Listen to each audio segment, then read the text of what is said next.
She locked my gate and smiled like she owned the mountain.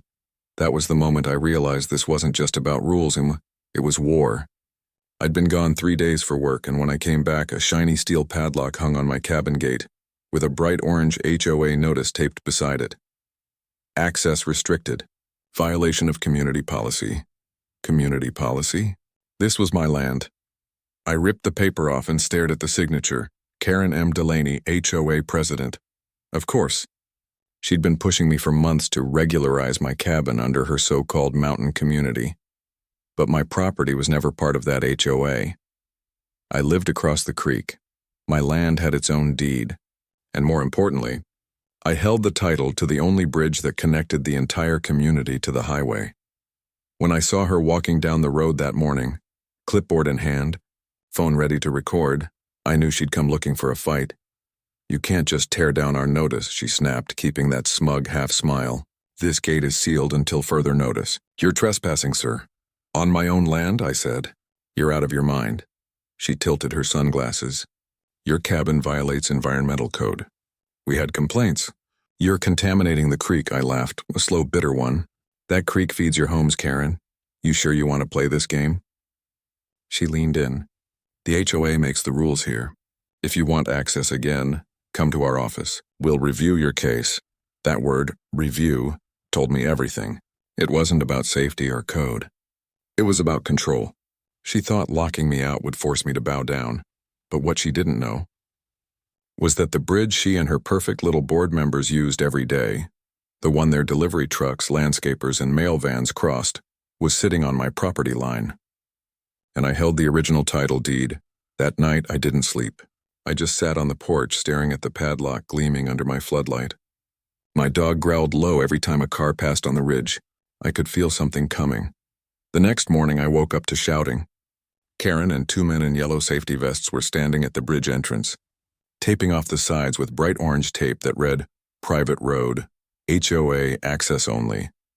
She noticed me watching and waved like it was a friendly visit. "We're updating the road. HOA maintenance." "Funny," I said, walking down toward her. "You ever maintain something you don't own?" She blinked. "Excuse me?" "Check your map, Karen. That bridge sits 20 feet inside my boundary." "You're trespassing," she crossed her arms. Not for long.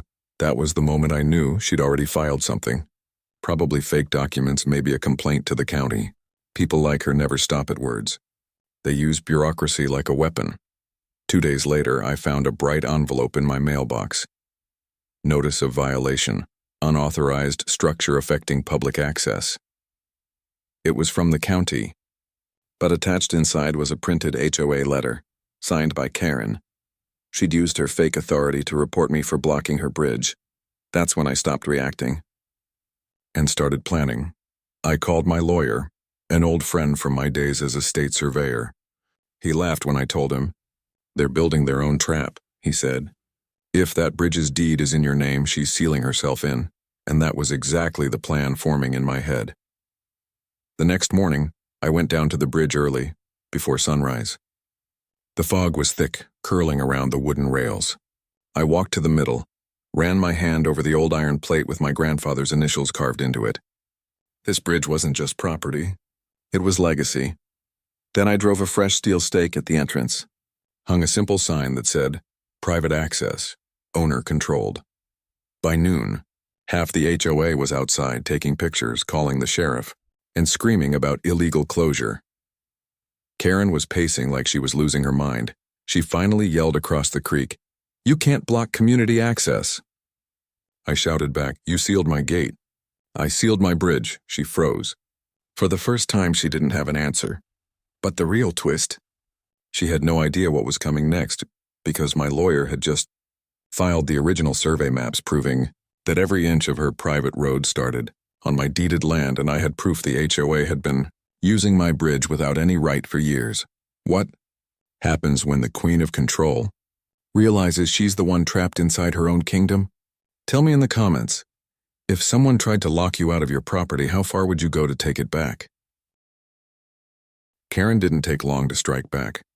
By sunrise the next morning, 2 black SUVs rolled up to the bridge. They had flashing red lights on the dash and Community Enforcement Division stickers on the sides. The men who stepped out looked official. Dark sunglasses, badges, radios. But something about their uniforms was off. No county seal. No real patch. Just HOA security. Karen followed right behind them, phone recording. "That's him!" she yelled, pointing at me across the creek. "He's violating community access. Arrest him." The tallest officer walked up to the bridge and said in a firm voice, "Sir, you're ordered to remove this obstruction immediately. You're interfering with emergency routes. I didn't move." "You got a warrant?" He frowned. "This is authorized by the HOA." I almost laughed. "Then you're trespassing." He reached for the sign, but before he could touch it, I raised my phone and hit record. "Step back," I said calmly. "You're not law enforcement. Touch that sign and I'll charge you with tampering." Karen screamed, "Don't film them. You can't." "Actually," I cut her off, "I can. Public road, public record." "Keep talking." That's when she lost control. She pushed forward, trying to snatch my phone. One of the men tried to block my camera. My dog started barking from behind me, deep and loud. Then came the sound. The unmistakable echo of sirens. Real ones, coming from down the highway. Karen froze. The fake cops exchanged glances. Within minutes, a county sheriff's cruiser pulled up behind their SUVs. A real deputy stepped out, hand resting on his holster. "What's going on here?" he asked. Karen rushed forward, her voice trembling but angry. "Officer, thank God. This man's blocking our community road. We have the authority to remove him." The deputy looked at her, then at the bridge, then at me. "You the property owner?" "Yes, sir," I said. "Here's my deed." I handed him the folder I'd been carrying since yesterday. Original map, survey stamps, title certificate. He took one look and whistled. "This bridge is yours," Karen blinked. "That's impossible. It's our road." The deputy turned his glare to the two security officers. "Where's your county ID?" They hesitated. One muttered, "We're contracted by the HOA." "Contracted?" The deputy stepped closer. "Then you're private security, not law enforcement. Turn off those lights now." Karen's face turned pale. The deputy walked back to me and said quietly, "You handled this right. Don't engage them. File for trespassing if they come back." When he drove off, the so-called security men scrambled to their SUVs. Karen tried to save face, shouting, "You'll regret this. We'll take this to the board." I just smiled. "You'll have to cross the bridge first." After they left, I checked my footage. Every second was crystal clear. Their badges, Karen screaming, the fake lights. My lawyer called it gold. "That's impersonation of an officer," he said. "You can take that to the county, or let's play it smart." That last part got me thinking. That night, I sent the video anonymously to a local journalist who ran a small online news page. The headline went viral within hours. HOA caught using fake cops to intimidate landowner. By morning, my inbox was flooded. People from nearby towns sent messages like, "Finally someone stood up to her," or "We've had the same problem with that HOA." Karen must have seen it too because she showed up again the next afternoon. But this time, no security, no confidence. Just her SUV and a fake smile. She parked by the bridge and called out, "Can we talk like adults?" I stayed on my side. "Adults don't break locks or fake laws," she sighed. "Look, the board wants to resolve this quietly. We're willing to offer you compensation for access rights. We can sign an agreement." I leaned on the railing. "You mean you want to buy the bridge?" She hesitated. "We prefer to call it a community partnership." I almost admired her persistence. "You had your chance before you tried to play sheriff. Now it's not for sale." Her face twitched. "You'll regret this," she whispered again like a broken record. But this time I didn't feel anger, just calm. Because she still didn't know who she was dealing with. When I built this cabin 5 years ago, I didn't tell anyone about my old job, or that I used to work for the State Department of Infrastructure and Surveying. I wasn't just some mountain guy with a hammer and a pickup truck. I'd been the one signing off on land titles and right-of-way approvals for 20 years. And I knew exactly how to make a legal storm she couldn't survive. That evening, I opened my laptop and pulled up the GIS property database. Every road, easement, and parcel the HOA claimed, I marked it red. Then I attached my verified boundary map, stamped and notarized, and emailed it straight to the county recorder's office. The message was simple. Unauthorized encroachment by unregistered association. Request investigation. 2 days later, Karen's HOA got a county notice of its own, an official audit. Every one of their community access roads was suddenly under review. She'd tried to trap me on my land. Now she was trapped in her lies, but I wasn't done. Because I still had one more move. One that would expose just how deep her corruption went. Tell me in the comments, if someone tried to use fake cops to scare you off your own property, would you expose them publicly, or let the law quietly destroy them?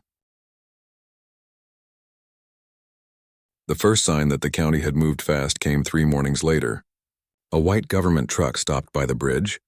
2 officials stepped out with clipboards, and Karen's perfect world started to crack. I watched from my porch as they measured distances, checked markers, and scribbled notes. Karen showed up 20 minutes later, hair still perfect but her voice trembling as she tried to sound calm. "There must be a mistake," she said to the inspector. "These are HOA-maintained roads." The man didn't even look at her. "Ma'am, this section is under review for unauthorized jurisdictional control. That includes this bridge." She spun toward me, glaring across the creek. "You did this." I raised my coffee mug. "Morning to you too." The county guys spent hours there. By afternoon, they'd placed survey stakes all along the road, bright orange markers showing property boundaries. The last one stopped 10 feet inside her side of the creek. The rest? On mine. When they left, I saw her rip one of the stakes out of the ground, shouting into her phone. I couldn't hear everything, but the words lawyer, fraud, and retaliation came out clear. The next day, my lawyer called laughing. "She filed a complaint against you." "Let me guess," I said. "Harassment?" "Close. Intentional obstruction of community infrastructure. But guess what? The county's already dismissed it. They found the HOA registered under a suspended nonprofit ID. She's been collecting dues illegally." That one sentence hit me like a jolt of satisfaction. All those months of her pushing people around, threatening fines, cutting off water, and acting like Queen of the Ridge, it was finally turning against her. Later that afternoon, I drove down to town for groceries. People looked at me differently. Nods, smiles, even a few handshakes. One guy said, "You're the bridge man, right? You made that HOA lady lose it." The story had spread. The local paper ran another piece. HOA president accused of operating under suspended license. County launches audit. Karen hated attention unless she controlled it. That evening, I saw her SUV parked near the bridge again. This time she didn't get out right away. She just sat there staring at the sign that still read private access, owner controlled. When she finally stepped out, she looked different, less proud, more desperate. "Look," she said quietly, "can we fix this? You've made your point." I didn't respond right away. I wanted to see if she could even admit it. She continued, "The community's falling apart. Deliveries stopped, trash pickups delayed. Everyone's blaming me. I can't even get my own mail." "That sounds tough," I said. "Almost like being locked out of your own property." Her eyes narrowed. "You think this is funny?" "No," I said softly. "I think it's justice." She stepped closer to the bridge. "You don't understand. I was just trying to—" "To what?" I cut in. "Control everyone? Play sheriff? You sealed my gate. You faked cops. You called the county on me. What exactly were you trying to do?" She didn't answer. For the first time, her voice broke. "You've destroyed my reputation." I shook my head. "No, Karen, you did that yourself." She turned away, muttering something I couldn't catch. When she drove off, her SUV fishtailed on the dirt road, like she couldn't even control that anymore. The next few days were quiet. Too quiet. I knew her type. They never accept defeat. They planned their next move in silence. Then one night around 11 p.m., my motion light went off near the bridge. I grabbed my flashlight and stepped outside. The creek was calm, but I saw movement. Someone crouched near the sign. I shouted, "Hey!" The figure froze, then ran. I sprinted down the slope, light swinging wildly. The person tripped halfway across the bridge, and the beam landed on her face. Karen. She was trying to rip off the private access sign with a crowbar. "Are you insane?" I yelled. She scrambled up. "You can't keep us prisoners. The bridge belongs to the community." "It doesn't," I said. "And you're trespassing again." She pointed the crowbar at me. "I'll call the cops." "Please do," I said. "Maybe the real ones will show up this time." For a second, her arm trembled like she wanted to swing it. But then she just dropped the crowbar and screamed in frustration. The sound echoed off the mountains like a wounded animal. I recorded everything. Her breaking in, vandalizing, threatening. I didn't even need to press charges anymore. The county would handle it once they saw the footage.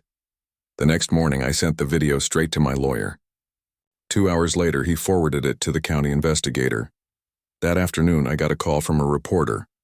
We just received footage of the HOA president attempting to damage private property. Can we confirm it's real? Every second, I said.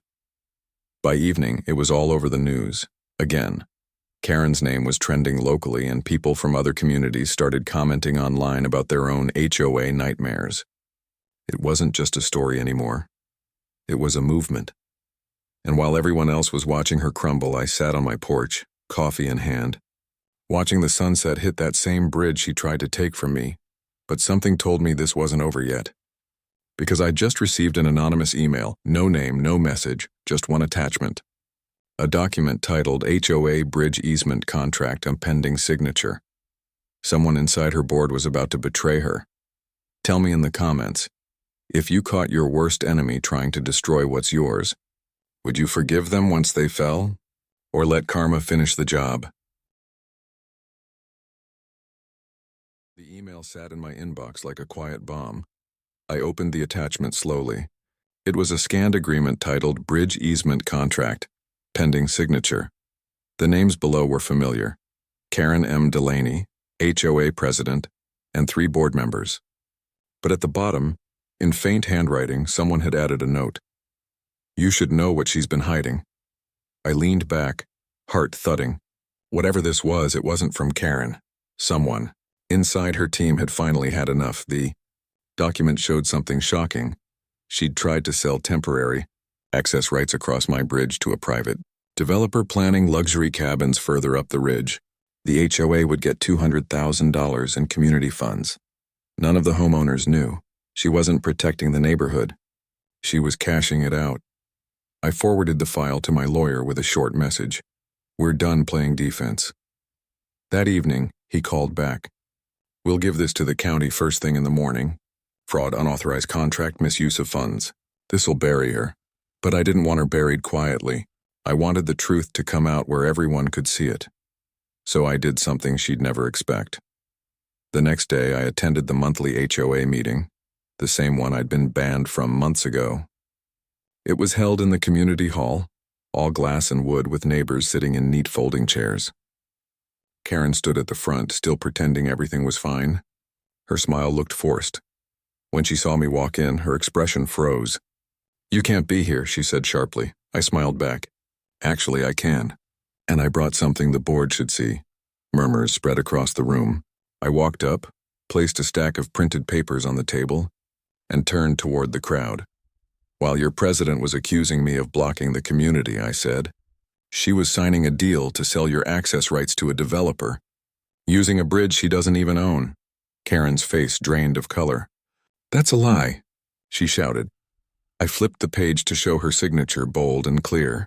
Then maybe you should explain this? Gasps filled the room. One of the board members and a quiet guy named Tom had stood up. I sent that file, he said, voice shaking. I couldn't keep quiet anymore. She told us it was approved. She said she owned the bridge. Karen turned on him. You backstabbed me. No, he said. You lied to all of us, the room erupted. Homeowners shouted questions, waved papers, pulled out their phones to record. Someone yelled, you made us pay fees for land that isn't even ours. Karen tried to regain control, slamming her hand on the podium. Everyone calm down. He's twisting the facts. I stepped closer, calm and steady. You sealed my gate, brought fake cops, called the counties all to protect your scam. But now everyone knows who you really are. Just then, the door opened. 2 county officers walked in. Not fake ones this time, real ones in uniform. One held a folder. Karen Delaney, the taller officer said. You're under investigation for document falsification and property fraud. We need you to come with us. The room went silent. Karen's jaw dropped. This is a mistake. You can't, but they were already reading her rights. Cameras flashed, neighbors whispered, and as they led her out, she glared back at me one last time. There wasn't anger anymore, just disbelief. like she couldn't understand how the mountain she ruled had turned against her. After the officers left, people slowly started clapping. Then louder. One woman said, "Thank you." We were all scared of her. I nodded, not smiling. You don't have to be scared of people who hide behind fake rules. You just need to know your rights. That night I walked back across the bridge, my bridge, under a quiet sky. The creek glimmered in the moonlight, the air finally peaceful. My dog trotted beside me, tail wagging. I stopped halfway across, looked down at the reflection of the bridge lights, and thought about how fast power flips when it's built on lies. The county later confirmed everything. Karen had been running an unregistered HOA, collecting money illegally, and trying to sell off access to private land. The community dissolved the fake association within a week. A month later, I rebuilt my cabin gate. Same steel frame, new lock. But this time I added a small sign beside it. Simple words, but they meant everything. Freedom starts where ownership is respected. Sometimes justice doesn't need revenge. It just needs truth loud enough that everyone can hear it. And as for that bridge, I kept it open. Not for the HOA, but for the good people who'd been stuck under her rule. Every neighbor who came to apologize, I let them cross freely, because power only means something when you choose not to use it the way they did. Tell me in the comments, if someone tried to take your freedom, would you fight quietly behind the scenes, or make the whole world watch them fall?